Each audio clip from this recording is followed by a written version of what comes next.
Hello students, welcome in new class. अभी आज हम लोग डिस्कस करने जा रहे हैं triangle law of vector addition. तो वेक्टर का जो पार्ट था वो आप पहले वीडियो में पढ़ चुके हैं। केवल दो टॉपिक बचे थे, ये ट्रायंगल लॉ और पैरेललोग्राम। तो अभी ट्रायंगल लॉ डिस्कस करने जा रहे हैं। तो हमने ट्रायंगल लॉ क्या है कि एक कोई वेक्टर हमने ले लिया ओपी ए वेक्टर। अब इसके एरो हेड से हम दूसरा वेक्टर ड्रॉ करते हैं। ये बी वेक्टर हो गया, इसे हम क्यू पॉइंट मान लें और इसे एन पॉइंट।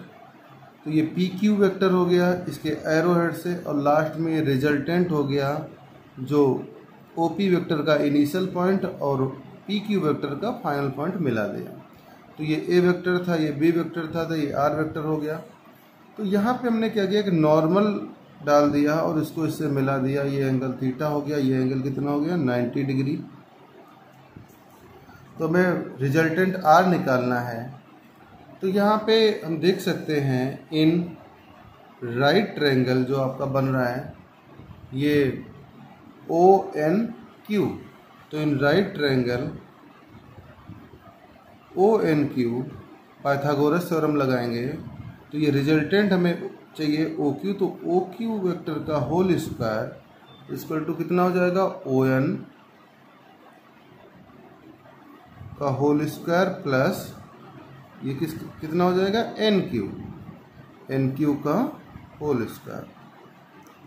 अभी यहाँ पे ओ एन को क्या लिख सकते हैं हम, O P plus P N. जो ये ओ से एन तक है इसको आप क्या लिख सकते हो, O P plus P N. तो यहाँ पे और ओ क्यू का whole square equal to O P plus P N का whole square plus N Q का होल स्क्वायर। अब जो वैल्यूज यहाँ पे गिवन है उनको हम पुट कर सकते हैं। जैसे ओ क्यू आपकी क्या है, आर है जो रिजल्टेंट वेक्टर है, तो आर का whole square equal to O P. O P आपका क्या है, ए है, इसका मैग्नीट्यूड ए है, तो ये हो गया ए। पी एन हमें नहीं मालूम, तो ये हो गया प्लस पी एन का whole square plus N Q भी हमें नहीं मालूम। तो दो वैल्यूज हमें निकालनी है यहाँ पे, एक तो पी एन और दूसरी एन क्यू। तो वैल्यू निकाल सकते हैं। तो पी एन किस में है, ये राइट ट्रायंगल आपको नज़र आ रहा होगा पी एन क्यू। तो यहीं पे ले लें in right triangle P N Q. क्या निकल के आएगा आपका, पी एन चाहिए। तो यहाँ पे ये थीटा है, थीटा के सामने वाला परपेंडिकुलर होता है। पी एन क्या हो गया, बेस हो गया, तो बेस के टर्म में निकाले। तो कॉस थीटा, क्योंकि पी क्यू हमें मालूम है बी है, तो कॉस थीटा क्या होता है, बेस अपॉन हाइपोटेन्यूज, यानी P N upon P Q. यहाँ पे ये जो पी एन बेस हो जाएगा और पी क्यू क्या हो जाएगा हाइपोटेन्यूज। तो कॉस थीटा निकाल लिया, P N upon P Q. Therefore P N is equal to P Q cos theta, और P N equal to P Q की वैल्यू क्या है, यहाँ पे बी है, तो ये आ गया बी कॉस थीटा।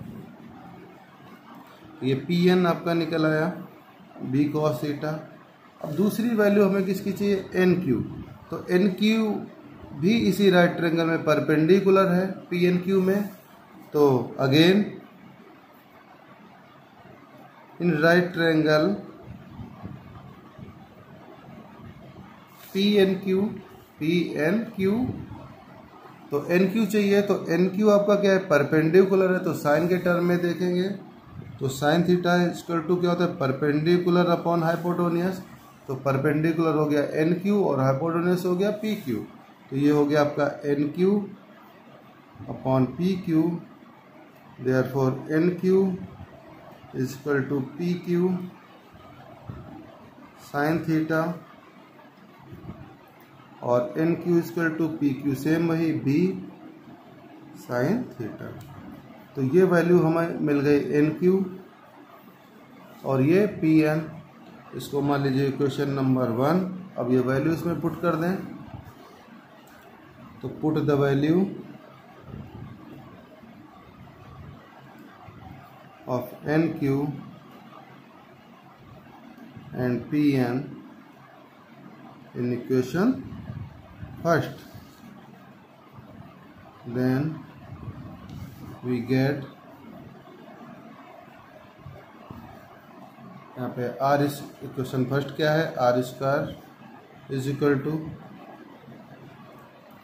ए प्लस पी एन की वैल्यू कितनी है, बी कॉस थीटा, तो बी कॉस थीटा का whole square plus N Q आपका क्या था, बी साइन थीटा, तो एन क्यू की जगह पे क्या पुट कर सकते हैं, बी साइन थीटा, तो ये आ गया बी साइन थीटा का होल स्क्वायर। अब इसे सॉल्व करना है, तो और R square equal to open कर दीजिए होल स्क्वायर, तो ये क्या हो जाएगा, A square plus B square cos square theta plus 2ab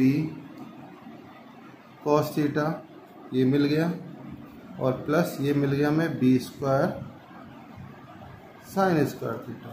तो यहाँ पे आपको B square cos square theta है, इस जगह पे आपका B square sine square theta है, यहाँ से बी स्क्वायर कॉमन मिल सकता है हमें, तो यहाँ से लिख सकते हैं हम कि R square equal to A square plus B square, जब कॉमन लेंगे तो जब बी स्क्वायर कॉमन लेंगे यहाँ पे तो क्या मिल जाएगा, कॉस स्क्वायर थीटा प्लस ये इधर बी स्क्वायर जब कॉमन लेंगे तो क्या मिलेगा, cos square theta plus sine square theta, और फिर उसके बाद प्लस 2ab कॉस थीटा लिख लेंगे, तो यहाँ पे क्या मिल जाएगा हमें, बी स्क्वायर कॉमन लेने पे cos square theta plus sine square theta, और प्लस ये आया आपका 2ab, और यहाँ पे कितना था, ये 2ab कॉस थीटा, तो ये हो गया प्लस 2ab कॉस थीटा। तो cos square theta plus sine square theta क्या होता है, 1, तो R square equal to A square plus B square plus 2ab cos theta, ये मिल गया हमें, then R equal to under root A square plus B square plus 2ab cos theta, ये resultant मिल गया ट्रायंगल के लिए। तो ये रिजल्टेंट वेक्टर आ गया हमारा R equal to A square plus B square plus 2ab cos theta, फिर theta is the angle of B from the horizontal, तो ये थीटा हो गया। अभी अगर हमें ए और बी के बीच का एंगल निकालना हो, बीटा, तो यहाँ पे आप राइट ट्रायंगल कितना है, ओ एन क्यू, तो यहाँ से 10 बीटा निकाल सकते हैं। 10 बीटा क्या होता है, परपेंडिकुलर अपॉन बेस, तो N Q upon O N, यहाँ पे लिखे दे रहे हैं 10 बीटा कितना आ जाएगा, परपेंडिकुलर अपॉन बेस, तो किस राइट ट्रायंगल में, in right triangle O N Q, 10 beta equal to perpendicular, that means N Q upon base O N, और बेस को क्या लिख सकते हो, तो 10 बीटा इक्वल टू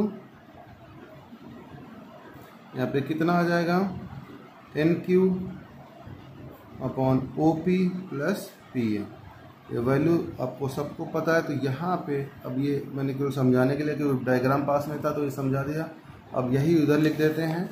तो in right triangle O N Q 10 beta equal to perpendicular, that means N Q upon base, तो base कितना है, ओ एन, तो बेस हो गया ओ एन, और 10 beta equal to N Q, और ओ एन को लिख सकते हो आप O P plus P N. Diagram के अकॉर्डिंग जो ओ एन था, ये ओ एन ये कितना हो गया, O P plus P N. तो अभी पी एन की वैल्यू क्या है, बी कॉस थीटा, और एन क्यू की वैल्यू कितनी है, बी साइन थीटा, यहाँ निकाल चुके हैं। पी एन कितना आया है, फिर से रिपीट कर रहे हैं, P N equal to B cos theta and N Q equal to B sine theta. ये वैल्यू यहाँ पे पुट कर दें तो, और tan beta equal to N Q कितना आया था, B sine theta, N Q equal to B sine theta and P N B cos theta. तो यहाँ पे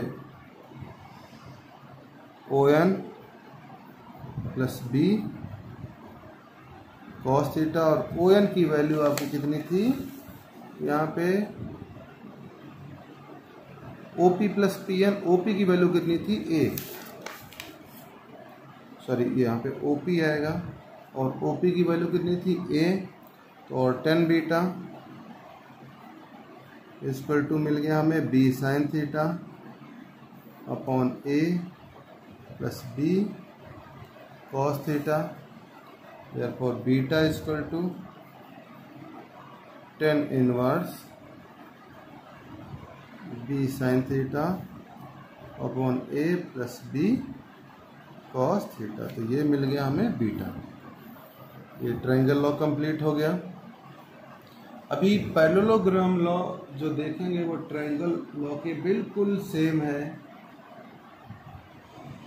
पैरेललोग्राम क्या है यहाँ पे डिस्कस करेंगे थोड़ी देर, उसमें अभी नेक्स्ट पेज पे देखते हैं। इसका डायग्राम मैं बना करके डिस्कस करूंगा। तो नेक्स्ट टॉपिक है आपका parallelogram law of vector addition. Triangle के साथ इसलिए समझाने की कोशिश कर रहे हैं कि आपको डेरिवेशन आसानी से समझ में आ जाए। ट्रायंगल में कोई प्लेन में, एक ही प्लेन में दो वेक्टर्स थे। यहाँ पे जो पैरेललोग्राम और ट्रायंगल में डिफरेंस क्या है कि ट्रायंगल में ये एक वेक्टर था, इसके एरो हेड से हमने दूसरा वेक्टर ड्रॉ किया था। यहाँ पे पैरेललोग्राम में दो को इनिशियल वेक्टर हैं, ये ए और ये बी। को इनिशियल मतलब इनका इनिशियल पॉइंट सेम है।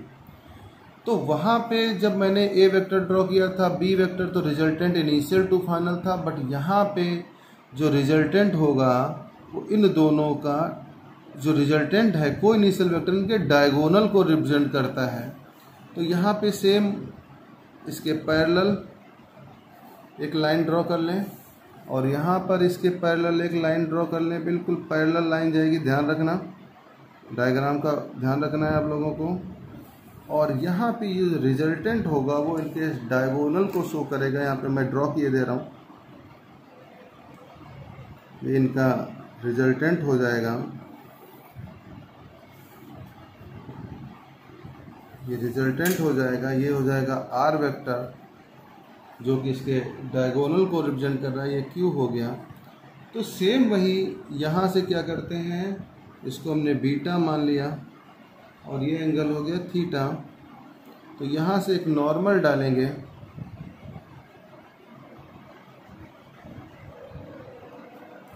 और एक ये, तो ये एंगल थीटा है तो ये भी कितना हो जाएगा थीटा, क्योंकि ये आपस में पैरेलल हैं और ये 90 डिग्री। तो अब ध्यान रखिएगा जो OP होगा यहाँ पे हम लिख सकते हैं फ्रॉम वेक्टर डायग्राम जो भी मैंने बनाया है। तो यहाँ पे OP जो होगा ये OP ये SQ के इक्वल होगा, OP equal to SQ, and जो OS है ये PQ के इक्वल होगा। तो अब यहाँ पे इसका डेरिवेशन आप लोगों को करना है। तो सेम टू सेम जो अभी आप लोगों ने डेरिवेशन ट्रायंगल लॉ का किया वही पैरेललोग्राम का है, क्योंकि हमें यहाँ पर भी रिजल्टेंट R निकालना है। तो रिजल्टेंट R निकालने के लिए क्या करना पड़ेगा, अगर 1 मिनट के लिए समझाने की मैं कोशिश कर रहा हूँ, इसको अपर पार्ट को मैं एक स्केल से यहाँ से ढक लेता हूँ। तो ये आपका R है, ये A था, PQ मैंने बताया OS के इक्वल होगा। तो PQ आपका क्या हो जाएगा B। तो सेम टू सेम एक ट्रायंगल बन गया जो अभी मैंने डेरिवेशन किया था।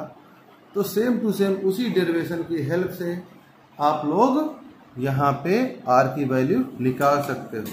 तो सेम वही इन ट्रायंगल कौन सा आपका है, ये N पॉइंट मान लो, तो ONQ, तो in triangle ONQ Pythagoras theorem लगाएंगे तो OQ का whole square equal to ON का होल स्क्वायर प्लस NQ का होल स्क्वायर।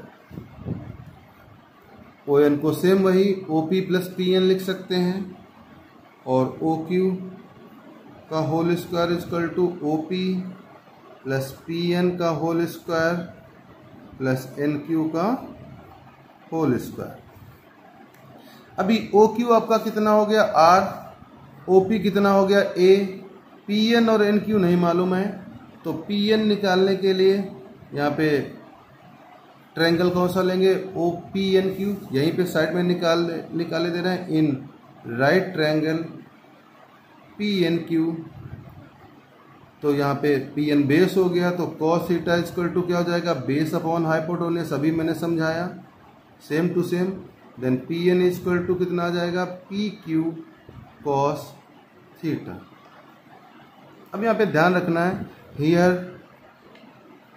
PQ किसके इक्वल हो जाएगा, PQ इक्वल टू OS, तो यहाँ पे लिख सकते हैं जो PQ है वो OS के इक्वल है और वो है B, तो यहाँ पे PN इक्वल टू मिल जाएगा B cos theta. Same to same ऐसे निकालेंगे तो वैल्यू सेम आ गई। तो यहाँ पे ऐसे ही NQ, तो NQ निकालने के लिए सेम वही, in right triangle PNQ sine theta equal to NQ कितना आएगा, यहाँ पे sine theta perpendicular upon hypotenuse, तो ये आ गया NQ upon PQ। Then NQ equal to PQ sine theta, but यहाँ पे PQ किसके इक्वल होगा, OS के इक्वल, सेम वही, तो यहाँ पे but here PQ is equal to OS is equal to B। Then NQ आपका मिल गया B साइन थीटा, तो यहाँ पे PN मिल गया B cos थीटा, NQ मिल गया B साइन थीटा, तो यहाँ पे वैल्यू पुट कर दो इक्वेशन 1 में। तो फ्रॉम इक्वेशन 1 OQ आपका कितना था R, तो R square equal to OP कितना था A, तो OP हो गया आपका A प्लस PN कितना आया था B cos थीटा, तो PN हो गया B cos थीटा का होल स्क्वायर प्लस NQ आपको मिल गया है B साइन थीटा, तो प्लस B साइन थीटा का होल स्क्वायर। अब मैं ये चाह रहा हूँ कि same to same triangle law बन गया, इसका होल स्क्वायर ओपन करना है और इसको सॉल्व करना है, तो रिजल्टेंट R आपको सेम मिल जाएगा under root A square plus B square plus 2AB cos theta. ये जो बीच की लाइन है, ये जो मैंने छोड़ी है, इसको सॉल्व करने, इसका होल स्क्वायर ओपन करके B कॉमन लेना, B स्क्वायर, ये आपका होमवर्क है। इसको आपको सेल्फ कंप्लीट करना है, क्योंकि अभी मैंने ट्रायंगल लॉ में पूरा कंप्लीट कराया है। तो आपका ट्रायंगल और पैरेललोग्राम दोनों हो गए हैं, इसके फ़ोटो खींच के मैं सेंड कर दूंगा। तब तक आप लोग इसको रिवाइज करिए। कल मैं आपका motion in plane, that means projectile motion, start करूंगा। Thank you.